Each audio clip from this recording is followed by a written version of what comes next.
생생한 현장 이슈를 색다른 시각으로 분석해보는 본격적인 정치 프로그램 생방송 정치본색입니다. 진행을 맡은 저는 이종근이라고 합니다. 오늘 정치본색 주제는 바야흐로 국회 계절이 돌아왔잖아요.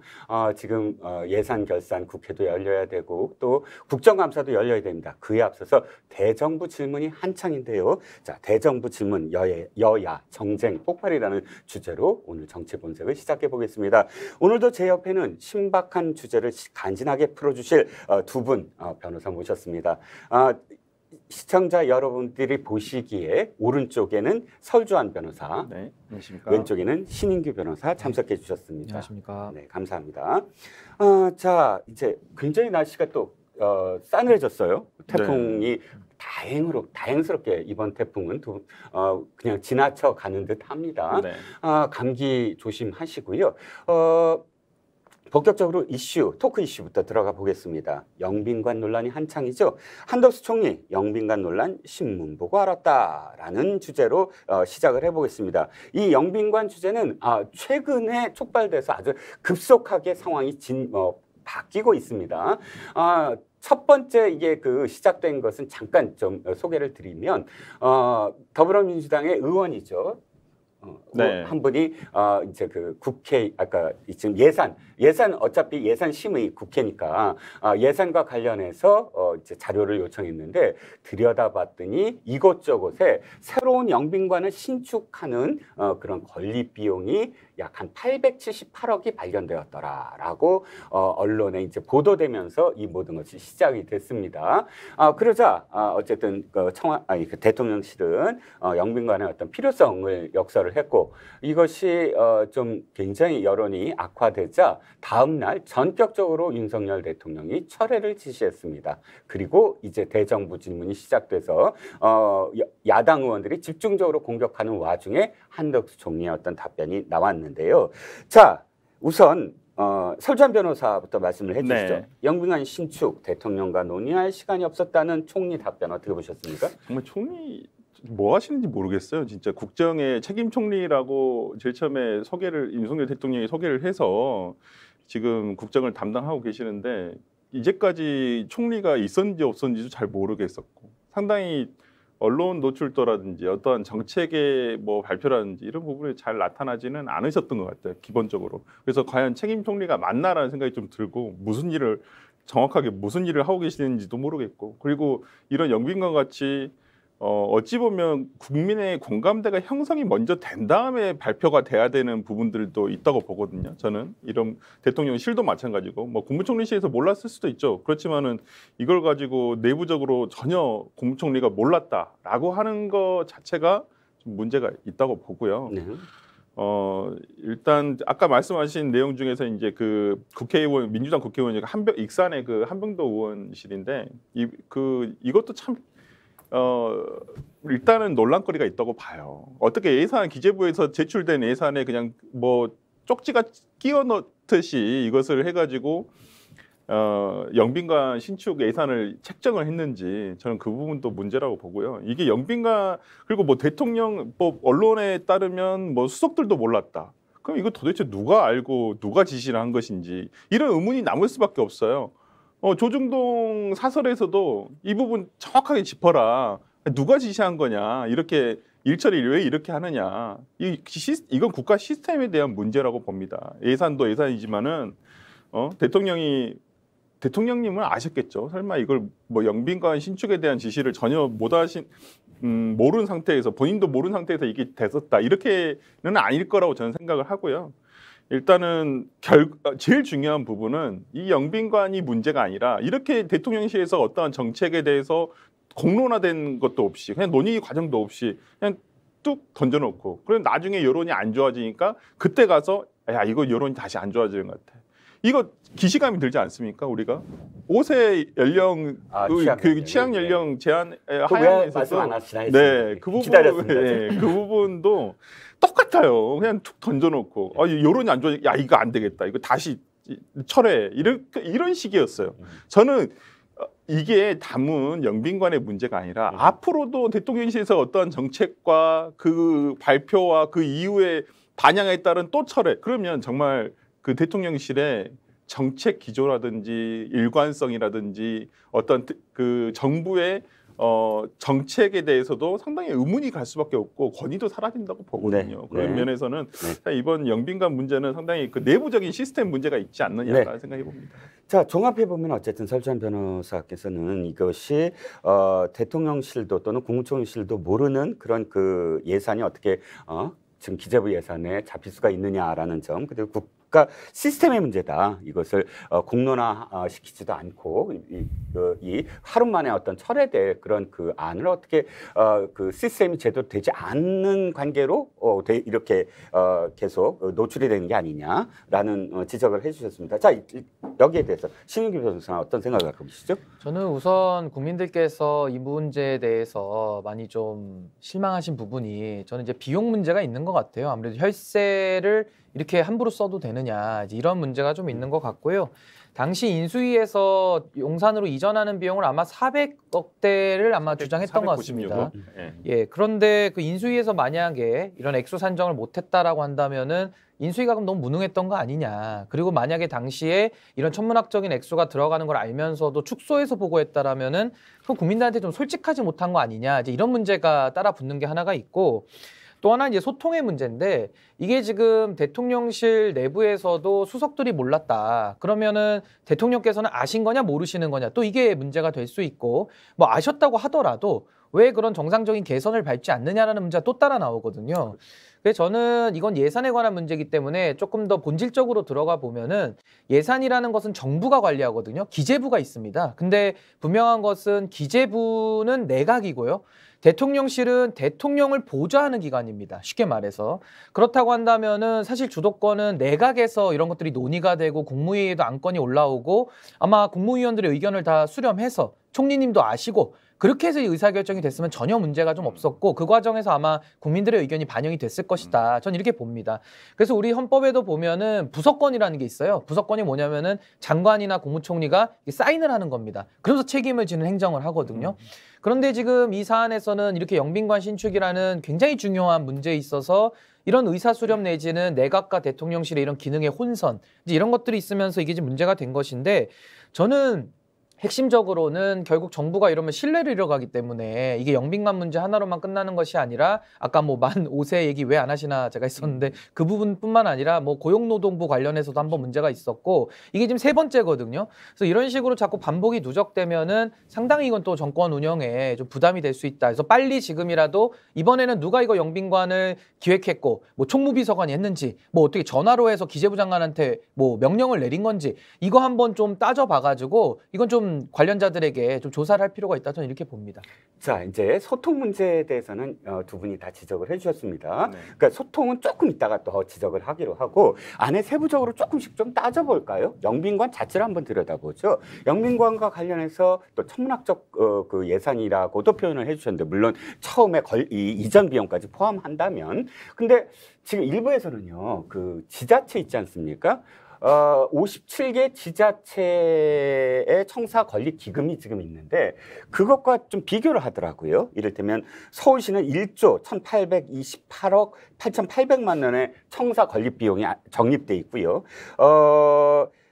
이 좀 지출액이 그러니까 지출액보다 좀 많은 10대 이 지자체를 꼽아봤더니 강남구가 2,127억, 대구가 1,552억 쭉 내려와서 지금 영빈관을 짓겠다는 878억을 쭉 견줘보면 강서구청이 811억 원의 적립기금이 있는 것과 좀 유사합니다. 물론 이 적립기금이 그대로 다 살아있지는 않아요. 매년 이제 지출을 하는 계속 개보수를 하면서도 지출을 한다거나 청사를 계속 건립하는 비용으로 나갑니다. 현재 얼마가 있다가 아니라 적립기금으로 형성된 것을 지금 2020년 기준으로 갖고 와봤는데요. 그러면 이 878억 원이 순수하게 영빈관 비용으로는 굉장히 많다라고 생각하십니까?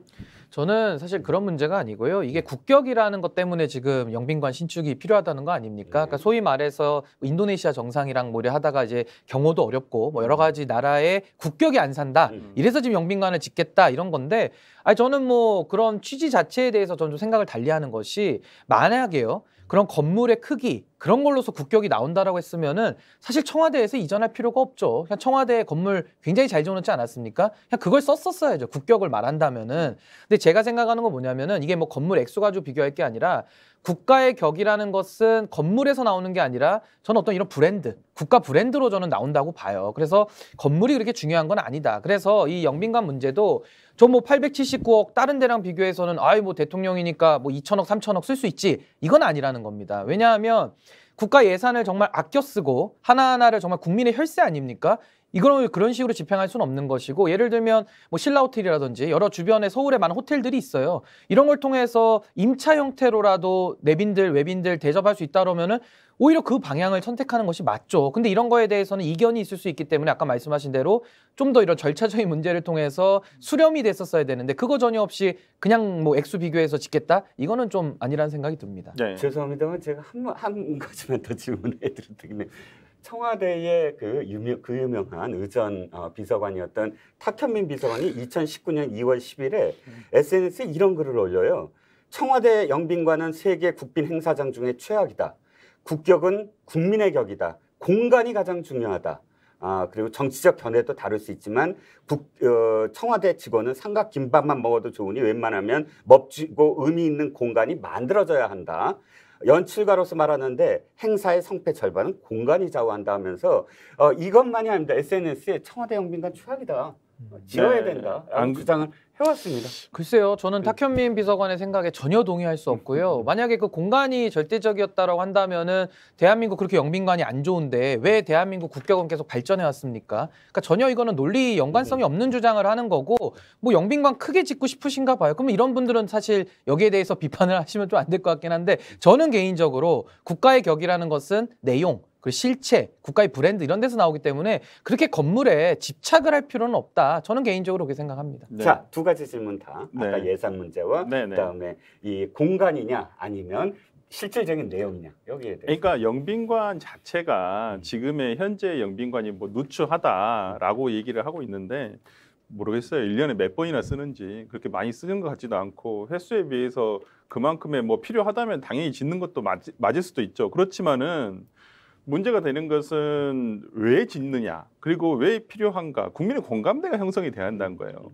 저는 마치 지금의 윤석열 정부의 대통령실에서 이렇게 추진하는 게 꼭 저는 흥선대원군의 정말 그 경복궁 복원 사업하고 똑같다고 봐요. 정말 혼란하고 어려운 시기에 꼭 그렇게 국가의 혈세를 그때는 뭐 당백전이라 해서 뭐 또 돈을 발행을 해가지고 해서 오히려 사회를 혼란시키는 원인이었거든요. 저는 그렇다고 한다면 굳이 이렇게 어려운 시기에 꼭 이렇게 새 건물을 지으려고 해야 되냐. 그리고 진짜 말 그대로 제일 처음에 용산으로 옮기신다고 했었을 때 플랜을 그러면 다 설명을 해주셨어야죠. 그럼 집무실 옮기고 지금 또 관저도 지어야 되잖아요. 새로. 관저 비용도. 한남동에 있는 거 지금 개보수. 임시관저잖아요. 임시관저잖아요. 한남동에 있는 것은. 그래서 리모델링 한다고 10몇 억씩 들어가지고 지금 리모델링 하신 거고 그 다음에 다시 용산에다가 관저를 새로 짓는다 하셨어요. 그럼 관저 비용은 또 얼마나 들어가시겠어요. 그러면 지금 만약에 이런 것들이 계속 반복이 되면 관저도 저는 쉽지 않다고 봅니다. 그리고 뭐 지금 뭐 사저에서 한남동 관저에서 다니시는 것도 그렇게 뭐 불편해 보이지는 않으신 것 같고요. 그래서 지금 이런 부분들이 공감대를 얻어야 돼요. 어찌 되었건 간에 대통령이 뭐 안전하고 편리하고 그다음에 일을 더 잘할 수 있도록 한다는 거에 대해서는 누구나 국민들이 다 동의하실 거라고 봐요. 누가 어떤 국민이 반대하겠어요. 이거에 대해서.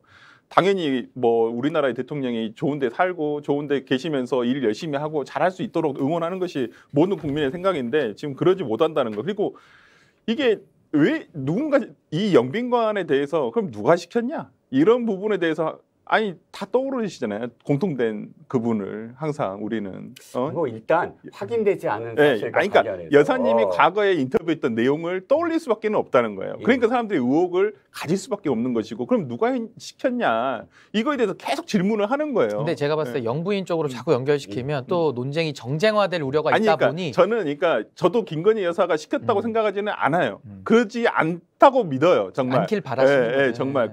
그러면 정말 이게 내부 시스템이 엉망인 거예요. 네. 정말.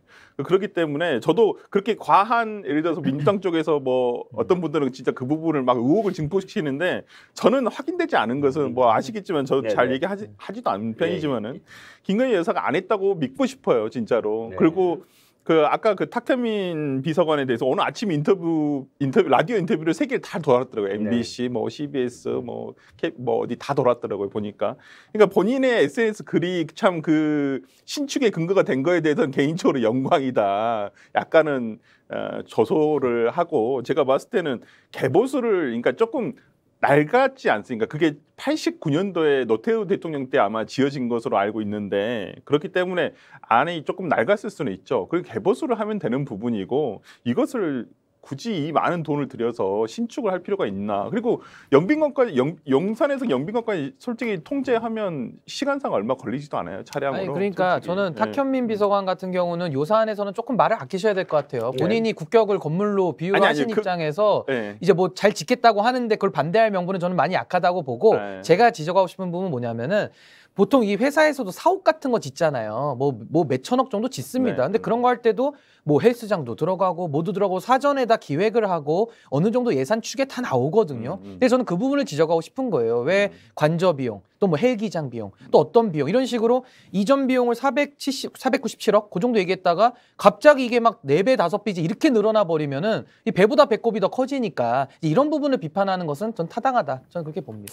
그러게요. 이런 걸 잘못해서 국정기획 그 수석실들을 선임 수석으로 만들면서 힘을 실어줬는데 역시 아직도 저 시스템이 완비가 안 된 것 같습니다.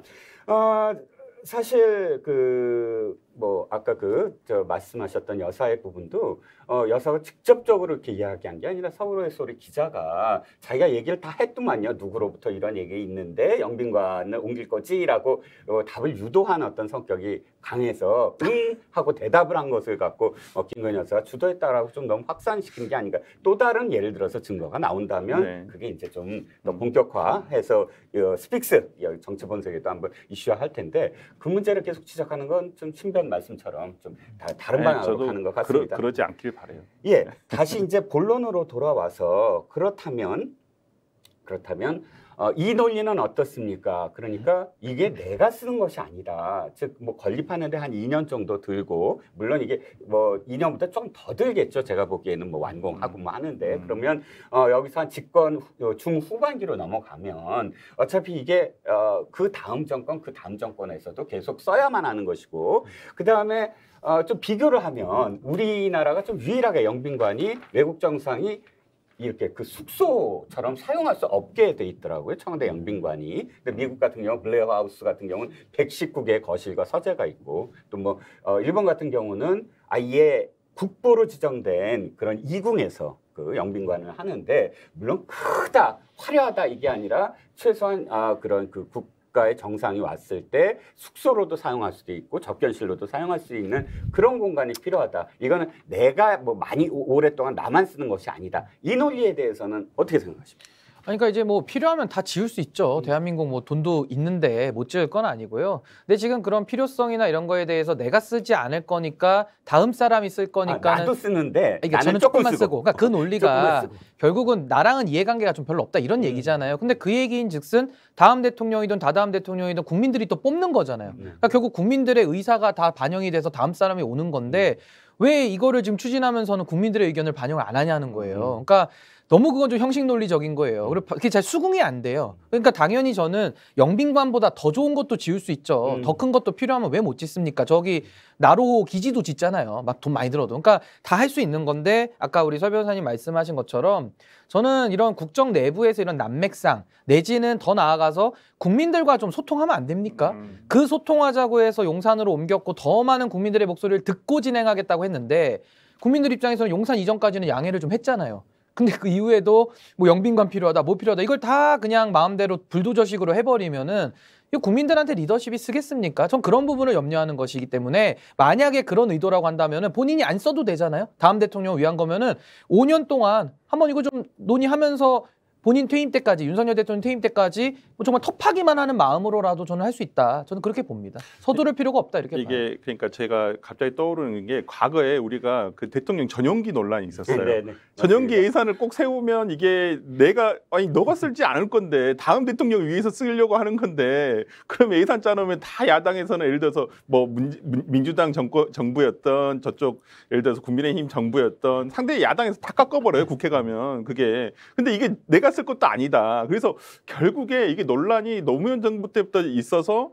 거의 문재인 대통령 때 와가지고 전세기를 아마 제가 그게 전용기를 구입하게 된 것인지 아니면 임차를 더 이렇게 갱신하게 된 것인지는 제가 정확한 기억이 안 납니다만은 네네. 그러니까 이게 정쟁의 대상이 되면 안 되는 거예요. 네네. 그렇게 네네. 대통령실의 예산이라는 게 맞습니다. 그렇기 때문에 이 부분에 대해서 충분히 공감대가 이루어지면 누가 반대해요, 솔직히. 그러니까 좀 야당하고도 네. 대화도 좀 미리 해보고요. 그러니까, 그러고 나서 네. 추진하면 네, 좋을 것 맞습니다. 같아요. 그렇죠. 네. 전용기 문제가 아주 이 사건에 또 이번 이 논란에 또 전형이 될 것 네, 같아요. 네, 왜냐하면 지금 정권을 잡으면 바로 그러니까. 전용기 해야 된다. 네. 근데 정권을 놓치면 바로 반대하고 거꾸로 돼서 네, 정권을 맞아요. 반대하던 네, 당이 네. 정권 잡으면 맞아요. 전용기 하자 그러고 네. 이게 좀 부끄럽잖아요. 이 싸울 일이 그래서 아니거든요. 분파 정치고 네. 근데 꼭 그 반대하는 논리가 지금 국민 경제, 서민 그렇습니다. 경제 항상 같습니다. 네. 똑같아요. 그래서 그러니까 지금 제가 알기로는 전용기가 없어요.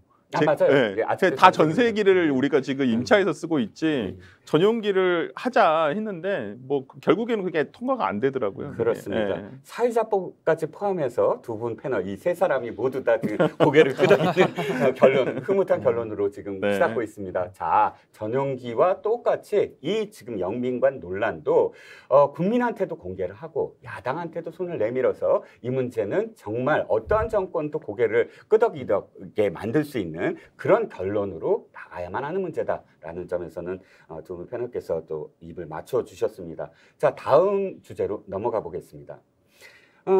제목이 이렇군요. 기획수사대 많이는 법 앞에 평등. 자, 이렇게 VS로 되는 제목은 이게 촉발했다, 충돌했다 이런 의미겠죠. 누가 충돌했을까요? 또 다시 한동훈 법무장관입니다.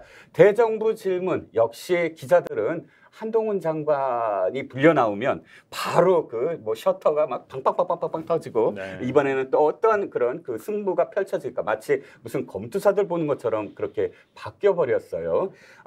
자, 선수 교체가 됐죠. 조금 설명을 해주시겠어요? 이번에는 검사장 출신의 더불어민주당 의원이 어떤 말을 했길래 이게 논란이 네, 됐습니까? 그 검사장 출신 김혜재 의원이죠. 여수 네. 지역인데요. 뭐 예를 들어 김건희 여사 수사 지휘를 그러니까 왜 안 하냐? 수사 지휘를 해야 되는 거 아니냐? 하니까 그 한동훈 장관이 이거 박범계 장관 시절에 수사 지휘를 못하게 해서 지금까지 박탈했다. 지금까지 있다. 그러니까 또 거기서 한번 이렇게 싸웠죠. 뭐 그러니까 언쟁이 좀 있었었죠. 그냥 그러면 법대로 해라. 법대로 수사지 하면 되는 거 아니냐. 그러니까 지금 민주당에서의 시각은 그런 것 같습니다. 일단은 공평한 수사가 되고 있지 않다. 이게 선거 일단 공소시효가 9월 9일에 가지고 그때까지 보면 선거 관련 사건들에 대해서 기소는 전부 다 거의 다 지금 이재명 당대표와 지금 민주당에서는 임종석 의원만 기소가 돼 있고 의원 중에서는 또 나머지 몇 건 기소가 돼 있는 걸로 알고요. 뭐 국민의힘에서도 몇 건에 대해서 지금 기소가 돼 있는 것으로 제가 확인을 했었었는데 숫자는 비슷하게 맞춰진 것 같아요. 근데 지금 문제가 뭐냐면 김건희 여사 사건 같은 경우에는 도이치모터스 사건 같은 경우에는 어찌 보면 지금 새로운 증거가 나온 거예요. 그래서 수사 지휘를 해달라는 거예요. 과거에는 이러한 그 녹취록이 공개가 안 됐었어요. 재판 과정에 그것도 녹취록이 그냥 사적으로 나온 게 아니라 재판의 증거로서 제시가 된 거거든요. 그렇기 때문에 이런 새로운 증거 어찌 보면 지금 검찰 기록에는 범죄 일람표에 있어요. 당시에 주가 조작이다 이게 이렇게 돼 있는데 이것이 또 아니라는 거예요. 그러면 지금 검찰에서는 뭐 2년 동안 열심히 탈탈 털었는데 못했다. 이거 솔직히 그리고 국민의힘 즉 패널에서 들이 나오시면 항상 그 얘기하세요. 그 문재인 정권의 검찰에서 그렇게 탈탈 털었는데 안 나온 거 아니냐. 근데 사실관계 조금 다르잖아요. 이재명 후보가 쓰는 논리랑 되게 비슷한 거예요. 아니 탈탈 그러니까 털렸다. 그러니까 이 도이치모터 사건 그 전에 한 명도 처벌받지 않았었어요. 근데 추미애 장관 때 윤석열 검찰총장에 대해서 관여를 하지 못하게 하니까 그때부터 수사가 돼서 지금 5명 구속에 뭐 벌금 약식 기소까지 해가지고 처벌이 지금 된 거거든요. 그리고 지금 어찌 보면 김건희 여사에 대해서는 지금 결론이 안 나왔어요. 기소를 할 것인지 불기소를 할 것인지 그 부분에서 아직 어떻게 결론이 날지는 모르겠지만은 이런 부분에서 민주당에서는 약간 편파적인 수사는 아니냐. 물론 대상이 김건희 여사이고 또 민주당 쪽에서는 대상이 이재명 대표이기 때문에 이게 뭐 당연히 법과 원칙에 의해서 하는 수사겠지만은 정무적 판단이 안 되리라고 생각하지 않습니다. 이제까지도 모든 정부에서 다 정무적 판단을 해서 수사를 했던 것이지 뭐 일반 사람들도 아니고 어찌 보면 정치적으로 유의미한 분들에 대한 수사가 정무적 판단이 안 들어갔다는 게 그게 말이 되는 소리인지 모르겠어요. 아 죄송합니다. 사회자가 개입을 안 하려고 하는데 팩트 네. 하나만 좀 네. 확인해 주시겠어요? 자, 새로운 증거가 나왔다고 하셨잖아요. 네. 녹취록에서 네. 증권사 직원하고 지금 김건희 씨의 그 대화 내용을 네. 보셨죠? 근데 이 재판은 누구에 대한 재판이죠? 도이치모터스 주가 조작을 한 사람들. 그렇죠. 저작권들에 그럼 이 대한 공소 유지를 하는 검찰은 누구죠? 그러니까 이 박범계 장관 밑에서 검찰들이었을 걸로 추정을 하는데 아니면 추미애 장관. 근데 그러니까 저는 이 검찰이 이 녹취록에 대한 증거를 지금 보존해서 재판부에 제출을 했다고 한다면 지금 새롭게 뭐 검찰이 뭐 나타났다던가 공개가 된 거죠. 이제 그 증거가 새로운 증거가 기존에는 몰랐던 것인데 모르는 게 아니라 검찰은 알고 있었던 거죠. 검찰은 알고 있죠. 검찰은 증거를 가지고 있으니까. 근데 왜 박범계 그 장관 밑에 있었던 검찰이 재판 기록에는 그게 있는데? 항상 논리신데 저는 검찰이 정파적이라고 생각하지는 않아요. 근데 어떤 수사 지휘나 일부 정치 검찰 있는 것은 사실이에요. 그 당시에 윤석열 검찰총장 자기는 손 띄었다고 하지만 솔직히 뭐 법쪽에 계신 분들은 알 거예요. 이게 솔직히 검찰들도 뭐 예를 들어서 정말 나는 손 띄었지만 제 주변 사람들이 또 알아서 해요. 또 그리고 저는 수사 물론 이게 위험한 발언이라고 보기는 사실상 좀 그래요. 사실상 좀 그런 부분이 없다고 볼 수는 없어요. 저는 그래서 이게 예를 들어서 뭐 추미애 법무부 장관 밑에서의 뭐 검찰과 박범계 저는 그렇게 믿고 싶지 않습니다. 어떤 장관이 오느냐, 어떤 정보에 따라서 검찰이 수사를 이렇게 하냐 그렇게 돼버리면 검찰이 무슨 정부기관이에요. 이건 사적인 진짜 수단에 그러니까 어떤 정치권의 칼에 불과하지. 그렇기 때문에 저는 그렇게 생각하고 싶지는 않은데 지금의 상황은 좀 민주당의 입장에서는 공정하게 수사가 되고 있다고 받아들이기 좀 쉽지 않지 않느냐라는 어쨌든 제 질문에 답을 해주셨습니다. 네. 자, 신은규 변호사는 이번 어저께 그 공방을 어떻게 보셨어요? 저는 일단 사실 이런 수사 얘기 나오면요 마음이 그냥 고구마 한 10개 삼킨 것처럼 먹먹합니다. 그러니까 왜냐하면 이게 지금 공정성 문제인데 도대체 뭐가 공정한 겁니까? 그러니까 상대방 쪽만 다 구속되면 그거 공정한 거고 박수 칩니까? 그리고 우리 쪽만 죄 다 가려주면 그거 공정한 겁니까? 그러니까 그런 게 아니거든요. 저는 이게 뭐 사실 민주당만의 잘못은 아닐 거예요. 이제 국민의힘 정부도 과거에 다 그렇게 검찰 이용하게 다 양당이 문제가 좀 있다고 보고 이제 끊어낼 문제가 남는 건데 저는 그렇게 생각해요. 과거에도 조국 수사 때 대법원까지 판결이 나와도 정세균 후보 같은 분, 대선 후보라는 분이 막 이런 얘기해요. 막 대법관들이 재판 잘못했다. 막 이래요. 그럼 저는 묻고 싶어요. 아니 정세균 후보님은 기록 한번 보셨어요? 아니 그 방청이나 좀 해보셨어요? 해보지도 않은 사람이 불공정하다라면서 맨날 사법부 정치적으로 때립니다. 그러니까 제가 드리고 싶은 말씀 뭐냐. 개별적 구체적 사건에 대해서는 좀 정치인들 좀 입을 좀 막았으면 좋겠어요, 저는. 왜냐하면 우리 쪽 수사에 대해서는 막 이제 안 된다 그러고 저쪽 수사하면 막 박수 치거든요. 저는 가장 이거 유사한 거 어디서 보냐면 언론 지형이랑 똑같아요. 여당 가서 한번 물어보십시오. 막 KBS 뭐 어디 해가지고 막 좌파 언양 뭐 언론이다 이런 공격합니다. 저 그거 동의하지 않아요. 그러면서 안 나갑니다. 근데 또 민주당 쪽 가보면은 막 또 종편이 어떻게 돼 있다 이런 식으로 본인들이 언론과 사법을 마치 좌지우지할 것처럼 정치인들이 구는 게 저는 너무 이건 좀 심각한 문제다. 그래서 제가 듣고 싶은 것은 국민들이 바보가 아닙니다. 국민 눈높이에서 수사기관이 하는 것도 국민들이 다 보고요. 언론도 국민들이 다 봅니다. 편향된 언론들은 시장에서 도태되고 검찰도 하는 거 다 지켜보고 있어요. 그럼 민주당이 할 일은 뭐냐? 만에 하나 수사가 안 이루어지고 있거나 수사가 과잉으로 되고 있으면 그걸 제도적으로 지적하고 바꾸시면 되잖아요. 제도를. 근데 거기에 대해서 하지는 않고 할 일은 하지 않고 국정감사 내지는 저기 대정부질문 나와가지고 국회의원이란 분이 맨날 장관 세워다 놓고 자기 하나만 더 한 줄 나오려고 자극적인 말 쏟아내고 항상 영부인에 대해서 특검하자고 이런 식으로 나오니 이거 국민들이 누가 수긍하겠습니까? 그러면서 왜 이재명 대표에 대해서는 왜 수사하면은 또 보복 수사다 정치 탄압이라면서 또 수사를 막습니까? 그러니까 한쪽은 수사하라 그러고 한쪽은 수사하지 말라 그러고 아니 똑같은 검찰이잖아요.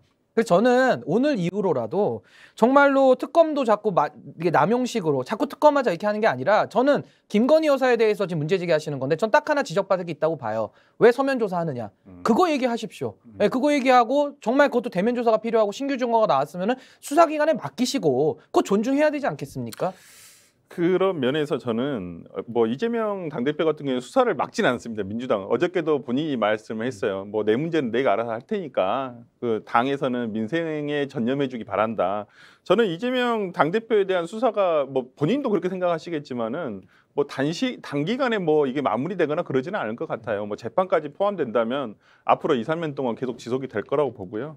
이런 부분에 있어서 민주당이 계속 뭐 이재명 당대표에 대해서 뭐 옹호를 한다거나 이러지는 않을 거예요. 그러니까 개인의 비리가 문제가 돼서 예를 들어서 수사가 된다든지 재판이 되면 그건 이제 당대표 개인이 무고함을 밝히면 되는 부분이라 생각을 하고 그 부분은 그렇지만은 이것이 민주당 탄압으로 가서는 안 된다. 그리고 민주당도 마찬가지로 이거에만 계속 당대표 재임 기간 동안 2년 동안 할 수는 없어요. 이제 어차피 국정의 한 축을 담당하고 있는 야당으로서 앞으로 2024년도 이제 또 다음 총선이 있을 때까지 또 열심히 해야 되는 모습을 보여야 되거든요. 저는 그런 면에서는 저는 모르겠습니다. 이재명 당대표도 얘기했지만은 정말 쌍특검, 김건희 여사도 오히려 국민의힘에서 그걸 더 반겨야 되지 않을까라는 생각을 해요. 왜냐하면 이걸 이참에 털고 가야지 계속 5년 동안 이거 얘기 들으시고 맨날 의혹의 눈빛으로 보일 것이고 본인도 답답하실 거 아니에요. 저는 그럼 떳떳하시다고 하시니까 저는 그러면 수사를 통해서 과연 이것이 무고한 것인지 아니면 정말 혐의가 있었던 것인데 아니면 공소시효가 지난 것인지 이런 부분에 대해서 조금 밝혀질 필요는 있다고 봅니다. 그럼 저도 이 부분은 한 말씀 꼭 드리고 싶은 게 특검은 할 수 있어요. 저는 김건희 특검 못 한다는 게 아닙니다. 근데 왜 먼저 쌍특검식으로 이렇게 나오냐는 걸 문제 제기하는 거고 특검을 왜 합니까? 수사가 이루어졌는데 미진하면 하는 거예요. 그렇지 않습니까? 왜 수사기관이 있는데 왜 밥을 안 먹고 맨날 보약만 먹습니까? 밥을 먹으면서 가끔 에너지 낼 때 보약 먹는 건데 지금 보세요. 김건희 특검에 대해서는 전 얘기할 수 있다고 봐요. 나중에 가서 왜 수사를 한번 했는데 또 뭐 미진하다 이런 말 할 수 있어요. 근데 이재명 대표 같은 경우는 대장동, 백현동, 변호사배 의혹, 성남 FC 너무 많습니다. 아직 수사를 안 했잖아요. 안 했고 과거에 자기는 했다는데 그거 다른 사안 아닙니까? 아니, 유동규가 언제 구속됐는데요? 대선 시즌에 구속됐고 유한기 씨가 언제 돌아가셨습니까? 김문기 씨 언제 돌아가셨어요? 그러니까 저는 수사를 본인은 아직 안 받았어요. 그럼 저는 수사 한번 받으실 때 대신 이재명 대표도 마찬가지입니다. 과도한 방어권을 쓰시면 안 돼요. 그러니까 일반 국민에게 허용된 사법의 질서 내에서 부여된 방어권을 저는 충분히 존중하고 만에 하나요. 이걸 국민의힘이나 여당에서 집권당에서 아니면 또 정부에서 이재명 대표 압박수단 내지는 탄압수단으로 쓴다. 저부터 그건 구명운동 해드릴게요. 그건 아닌 거거든요. 누구에게도. 그러니까 너무 불신하지 마시고 수사를 받으시고 또 미진하면 그때도 이재명 대표에 대해서도 특검할 수 있어요. 근데 이거를 안 해놓고 이제 와서 그냥 퉁치자 뭐 딜합니까? 범죄 가지고 딜을 합니까? 그거 아니잖아요. 그래서 저는 그런 행태에 대해서 지금 지적을 하는 것이고 수사기관에 잘못된 거에 대해서는 야당이 지적을 많이 해주시라. 저는 이렇게 말씀드리고 싶습니다. 네. 한동훈 장관과 김혜재 의원의 공방을 주제로 했는데 기승전 또 김건희 특검으로 넘어왔습니다. 네. 또 이재명 특검, 쌍특검까지 나왔는데요. 어찌됐든 좀 정리를 해보죠. 한동훈 장관과 김혜재 그 의원의 공방 이렇게 언론이 좋아하는 그런 그 스타일로 제가 가겠습니다. 누가 이기고 누가 졌습니까? 저는 김혜재 의원이 간만에 한번 잘하셨다. 예, 간만에. 예. 자, 누가 이겼습니까? 저는 뭐 둘 다 승자가 없다고 봅니다. 국민들은 많이 짜증 나실 거예요. 네, 제가 맞습니다. 볼 때는.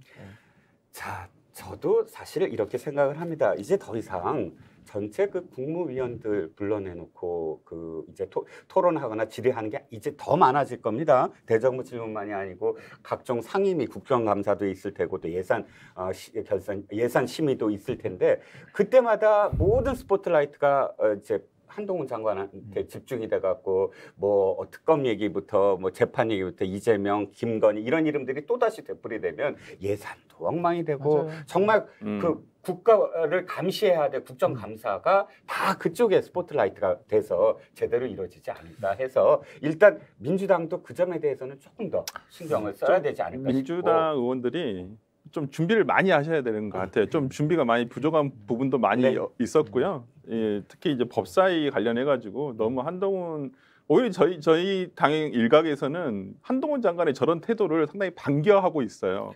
굉장히 밉상이 돼가고 있거든요. 뭐 더불어 자신도 조금 빗나간다? 뭐 그런 것은 아닌데 네. 하여튼 저는 민주당에서 좀 철저하게 좀 보면 이제까지 좀 많이 실망을 드린 점이 없잖아 있다고 봐요. 그렇기 때문에 이번 국정감사에서는 그러니까 정부 바뀐 뒤로 정권 바뀐 뒤로 첫 국정감사이기 때문에 준비를 좀 철저히 하셔서 정말 예전에는 그 스타 의원들이 국정감사를 통해서 나타난다고 그랬거든요. 네. 요즘은 정말 없는 것 같아요, 진짜로. 네. 어찌됐든 그 질문도 저는 이제 각 자신들의 어떤 정치인들에 대한 수사를 개입하는 그런 질문들은 좀 지양했으면 좋겠다. 네. 그야말로 국정, 법무부가 지금까지 무엇을 했고 앞으로 무엇을 할 것이다라는 거에 초점을 좀 맞춰야 이제 그 밸런스가 맞춰지지 않을까 싶어서 드린 말씀이었습니다. 자, 토크 3으로 넘어가겠습니다.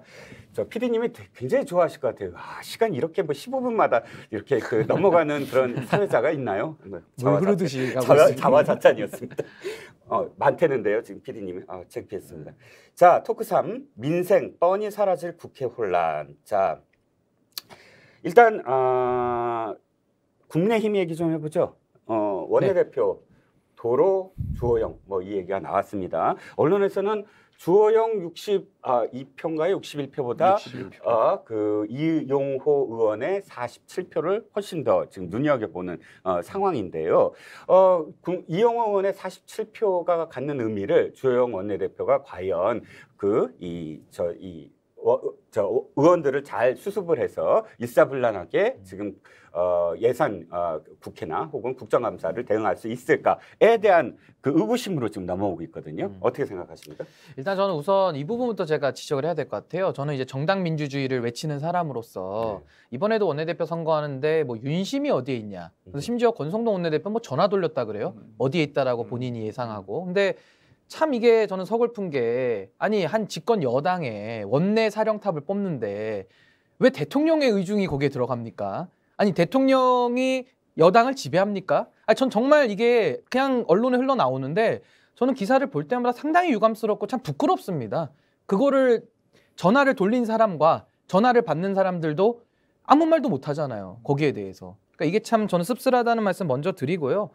어제 예를 들면은 여러 가지 권성동 대표가 주호영 의원을 밀었다 해서 아마 이 주류들 소위 말하는 그 윤핵관들의 주류들이 아마 권성동 대표를 중심으로 해서 아마 그 주호영 대표를 민 것 같고 이제 소위 말하는 그 중진들이죠. 중진들 내지는 이제 반비대위라고 할까요? 이제 당의 좀 정상화를 원하시는 분들 그리고 제가 조금 더 추론하자면 아마 이제 그 구윤핵관에서 떨어져 나오신 분들 반발하는 분들 그게 이제 합쳐져 가지고 아마 47표 정도 되지 않았을까 저는 그렇게 좀 표 분석을 해보고요. 사실 이제 어제 원내대표 선거를 한마디로 규정하면은 이제 윤핵관의 붕괴죠. 붕괴가 시작됐다. 전 이렇게 봅니다. 그래서 사실은 붕괴돼서라기보다 이게 정당의 모습인 거거든요. 누구의 뜻을 따르는 게 정당이 아닙니다. 그래서 저는 어제의 그런 투표 결과는 굉장히 저는 좀 바람직하게 본다. 저는 그렇게 봅니다.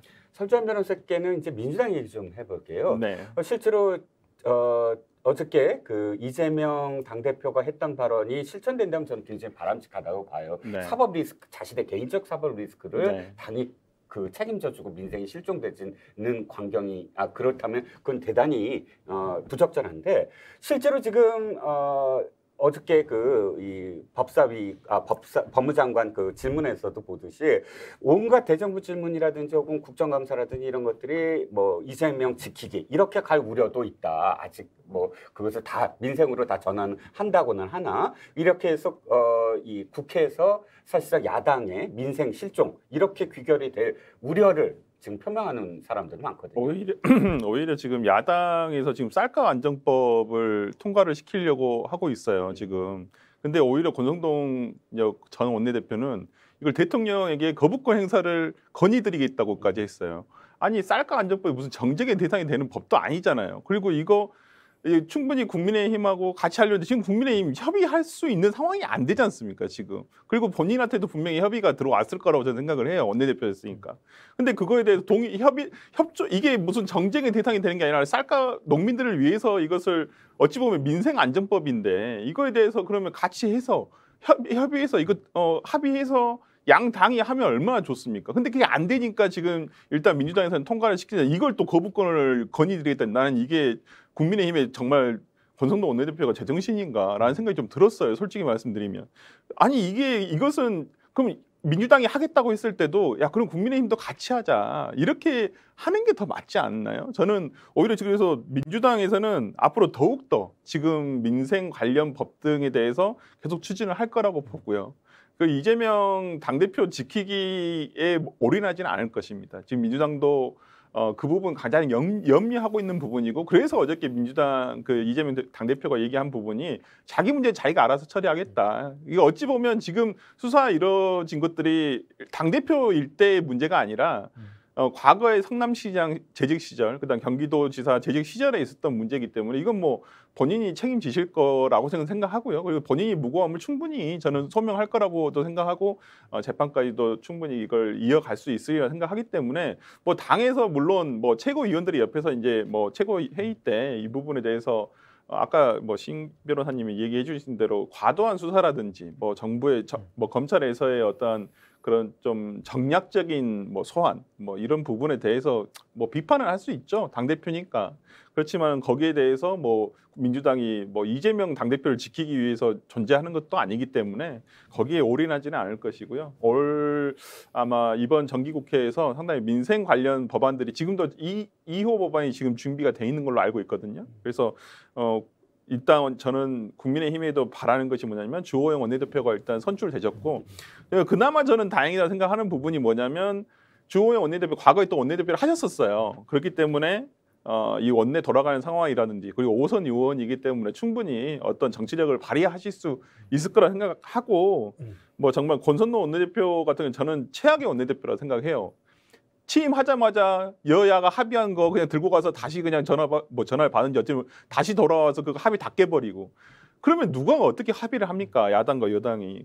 그런 면에서 저는 주호영 원내대표가 충분히 정치력을 발휘하실 수 있을 거라 생각을 하고 올 가을 정기국회 이제 올가을 정기국회 이제 국정감사와 예산 심의까지 뭐 좀 잘 협조가 될 수 있었으면 좋겠습니다. 네. 바람이긴 한데 조금 더 구체적으로 두 분한테 이걸 주문해 보죠. 지금 상대 당에 요구하는 것. 이번 정기국회에 이런 식으로 해달라. 이거를 아니면 이걸 바꿔달라. 지금까지 행태 중에 어떤 걸 문제다 해서 어떤 바람, 요구를 상대 당에 하는 시간을 좀 가져보죠. 예. 먼저 좋습니다. 신인규 변호사. 저는 우리 설 변호사님 말씀하신 것 중에 권성동 원내대표가 최악의 대표다라고 말씀하시는데 저는 그거 동의해요.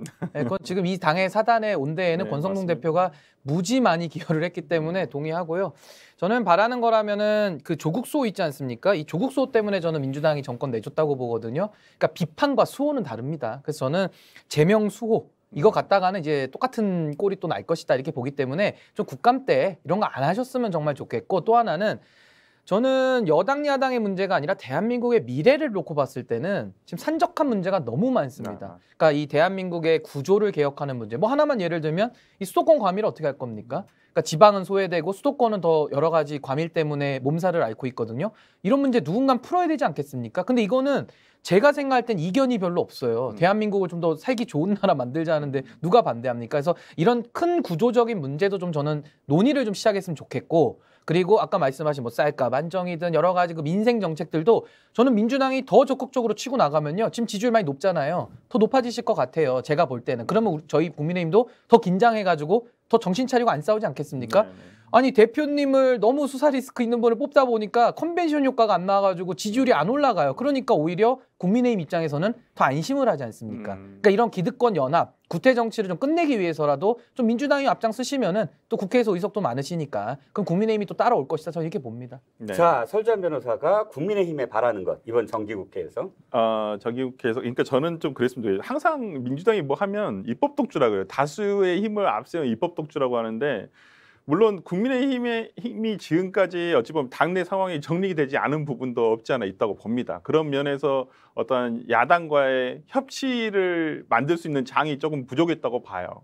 야당으로서는 어떻게든 여당과 같이 국정 운영의 한 파트너로서 협력을 하고 싶어 하고 어떤 그런 그 안에서 견제와 비판을 하고 싶어 해요. 그게 당연히 야당의 몫이라고 보고 근데 지금까지는 그렇지 못한 상황이었다고 보고요. 어찌 보면 국민의힘 내분이 뭐 아직 끝나지도 않았죠. 제가 봤을 때는 조금 더 언제 끝날지는 모르겠습니다만 하여튼 좀 그런 면에서 그나마 주호영 원내대표가 새로 선출되셨으니까 이러한 점 등에서 좀 협치의 장을 열어줄 수 있는 그 공간이 열렸으면 좋겠어요. 너무 서로 이렇게 비난만 하고 민주당에서도 마찬가지고 국민의힘에서도 마찬가지고 서로 밀어내기만 하고 있거든요. 이제는 좀 끌어안을 뭐 끌어안기까지는 안 하더라도 악수는 해야죠. 최소한. 근데 저는 네. 독주 얘기 나오셨으니까 요거는 분명하게 해야 되는 게 국회 파행의 주된 책임은 사실 민주당의 임대차 3법 밀어붙이기, 검수한박 밀어붙이기가 있어요. 근데 저는 어차피 사과는 요구하지 않습니다. 왜냐면 사과 요구해도 어차피 안 할 거거든요. 그러니까 제가 사과까지 요구는 안 하지만은 앞으로는 그렇게 국회 운영을 하시면 정말 안 될 겁니다. 그것만큼은 저는 분명하게 양당이 합의를 하고 말씀하신 주제들에 대해서 같이 좀 이제는 힘을 모으는 쪽으로 저는 가야 된다고 생각합니다. 왜냐하면 그 독주의 책임에서 검수완박을 뺄 수가 없어요. 불과 3달 전의 일이고 그때 우리가 다 뉴스로 보지 않았습니까? 뭐 야당 그때 소수 뭐 여당이지만 저희가 들어 눕는 거밖에 할 게 없어요. 누우면 뭐 합니까? 밟고 지나가서 그냥 땅땅땅 때려버리는데 이거에 대해서 저는 사과하시면 더 저는 민주당이 점수 올라간다고 보고 안 하시더라도 뭐 상관없어요. 그렇지만 앞으로 운영만큼은 169석의 근육을 우리 지금 마치 국민의힘 비대위 찬성파가 당 운영하듯이 그렇게 안 하셨으면 좋겠습니다. 근데 저는 그렇게 생각해요. 일단 다수 당을 만들어준 국민의 의사는 분명하다고 봅니다. 거기에 따라서 무슨 물론 역사적으로 이제 우리가 다 뒤에 평가를 하게 되겠지만 그게 옳은 방향으로 가는지 그릇된 방향으로 가는지에 대한 평가와 정치적 책임은 민주당이 져야 된다고 봐요. 근데 추진하는 법안에 대해서 당시에는 그렇게 할 수밖에 없었다는 부분도 있죠. 물론 그렇게 되는 게 옳다는 건 아니에요. 그 부분에 대해서 민주당으로서도 정치적 책임을 당연히 질 수밖에 없을 것이고 그것은 또 총선에서 아마 나타날 것이라고 생각을 하거든요. 그렇기 때문에 그 당시에 또 협의가 안 된 부분들 검수완박법 같은 게 제일 처음에 아까 말씀드렸지만 권선동 원내대표 합의했지 않습니까? 그건 제가 인정하겠습니다. 그러니까 그건 인정해야 돼. 그건 인정해야 그런데 됩니다. 그걸 뒤엎고 한 거기 때문에 민주당으로서 그렇게 할 수밖에 없는 상황이다. 민주당도 제가 봤을 때는 지금의 민주당 의원들의 성향이 너무 착하세요. 진짜로. 그래서 투쟁을 잘 못하세요. 알겠습니다. 자, 또다시 돌아온 1분 토크. 1분씩 드리겠습니다. 저는 이렇게 표현하고 싶어요. 우리나라 국민들이 이중적이에요. 이거 싸우지 마라, 협상해라, 타협해라 해놓고 실제로 타협하면 야합이다. 라고 또 비난을 해요. 특히 예산 국회에서 딱 마지막에 나오는 얘기입니다. 자, 타협과 그다음에 야합의 차이 1분. 그 타협과 야합은 그냥 기준은 국민 눈높이죠. 그러니까 국민들이 원하는, 그러니까 국민들이라면 너무 추상적이지만은 그래도 다수 여론의 흐름이라는 건 분명히 있습니다. 예를 들면 이번에도 국민의힘 비대위 잘 됐냐 못했냐. 답은 나와 있지 않습니까? 다 잘못됐다는 여론이 많아요. 그럼 그게 국민 눈높이인데 그거에 맞게끔 액션을 하면은 그건 타협이죠. 국민들이 박수 칠 겁니다. 그게 민주주의입니다. 그런데 그런 거 없이 그냥 밀어붙입니다. 그러면 그건 뭐 그러면서 그 과정에서 뭘 나눠주고 논아먹게 하면은 그냥 정치인들끼리 지분 싸움 하는 거예요. 그건 야합이라 볼 수 있죠. 그래서 저는 첫째도 국민들, 그리고 둘째도 국민들, 셋째도 국민들의 눈높이, 그 뜻을 늘 살펴야 되는데 이 문제가 뭐냐면은 정치인들이 선거가 없으면은 늘 국민 알기를 정말 참 우습게 봅니다. 그래서 이게 문제고 정말 그렇기 때문에 저는 우리 국민들께서도 더 정치에 참여하시고 더 감시해야 된다. 저는 이렇게 생각합니다. 네, 자, 설배는? 네, 타협은 국민들이 좋아하는 것이고요. 야합은 그들만이 좋아하는 것이죠. 그렇기 때문에 일단 그러니까 이거의 차이는 그거예요. 국민들한테 그러니까 정당성을 얻느냐라는 거예요. 어떤 정책 추진이라든지 어떤 입안일을 한다든지 예산이라든지 뭐 야합이란 것은 국민들은 몰라요. 몰라서 좋아할 수가 없어요. 그렇기 때문에 이 부분에 대해서 정치가 좀 더 투명해져야 되고 설명하는 과정이 있어야 한다고 봐요. 옛날에는 당연히 SNS나 이런 게 발달하지 않았기 때문에 알리는 게 통로가 한정돼 있었잖아요. 그럼 지금은 안 그렇잖아요. 그렇기 때문에 아까 신 변호사님 말씀대로 국민도 정치에 관심을 많이 가져야 돼요. 정말 국민이 정치에 관심을 끊는 순간 제일 나보다 더 못난 사람이 자기를 다스리고 있다는 사실을 알고 계셔야 돼요. 그렇기 때문에 항상 감시와 견제, 응원도 마찬가지고 응원도 해주시고요. 그다음에 정치인들은 이런 국민의 눈을 항상 이렇게 조심하시고 경청하시고 그래야 되겠죠. 예, 국민들이 이렇게 그 정치에 더 관심을 가지려면 정치 효능감이 뭐 그만큼 와야 되고 그 정치 효능감을 얻어내려면 정치인들이 더 분발해야 될 것 같습니다. 자, 1시간 동안 시청자 여러분 어떻게 보셨는지요? 토론 늘 이 격화되는 어떤 토론의 어떤 분위기를 즐겨 하시는 분들도 있겠지만 오늘 이 1시간처럼 다른 것은 또 인정도 하고 경청도 하고 또 같은 것은 서로 고개도 끄덕이는 그런 토론도 참 유익한 시간이 아니었나라고 시청자 여러분들께 호소해 봅니다. 자, 오늘 두 분 감사합니다. 자, 오늘 여기까지 하겠습니다. 감사합니다. 감사합니다. 감사합니다.